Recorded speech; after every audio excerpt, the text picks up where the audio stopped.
Tonight we mark a somber anniversary. 1 year ago today, part-time police officer Stephen Arkell was shot and killed answering a call in his hometown of Brentwood. His name is now etched on the wall of the National Law Enforcement Memorial in Washington, D.C., joining 20,000 others who have died in the line of duty. And this is where we find WMUR's Jennifer Crompton. She joins us live tonight. Hi, Jen. Hey, Shelley. Tomorrow night, over 20,000 people will be here on the grounds of the National Law Enforcement Memorial for a candlelight vigil to honor those newest names that died in the line of duty this last year, and Officer Stephen Arkell's name will be among them. His family will be here, so many of his friends from the New Hampshire law enforcement community, to hear his name read. Well, we spoke with some of them recently about a difficult year of pain, reflection, and healing. Just very caring, very energetic, happy. He's just all about service. He's just such a community person. Stephen Arkell, father, husband, coach, friend, and policeman. A man well loved, remembered for a life well lived. So many still coming to terms with what happened 1 year ago. It was May 12, 2014. Barbara Kingsbury was on her porch on Mill Pond Road when she heard yelling coming from her elderly neighbor's house. She called 911. Officer Stephen Arkell responded.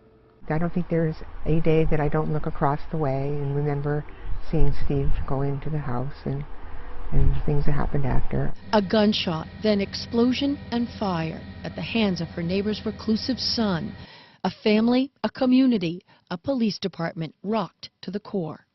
I've had to find a place to put what happened here in my heart.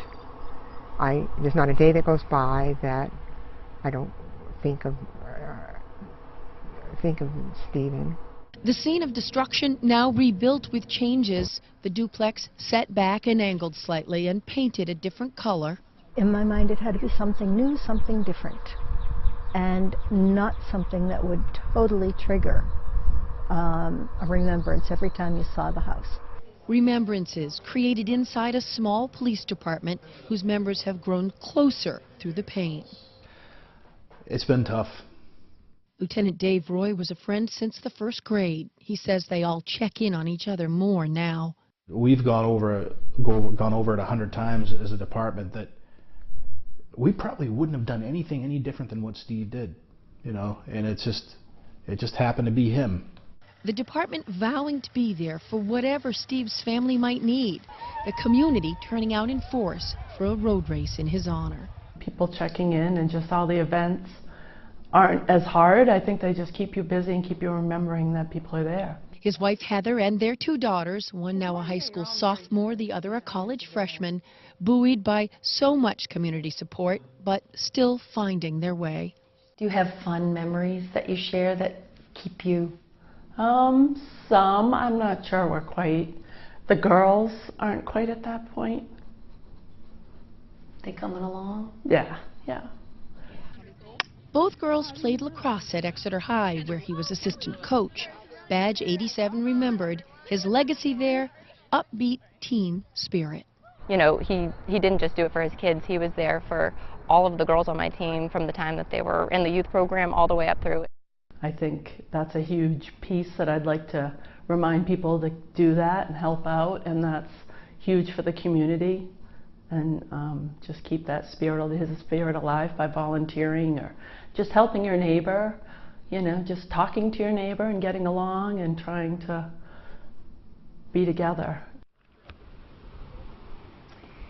Heather Arkell and her daughters will be here tomorrow night, along with Steve's family members, as well as his police department. Most of the members of the Brentwood Police Department are here, including representatives of other departments as well, and we'll be here too.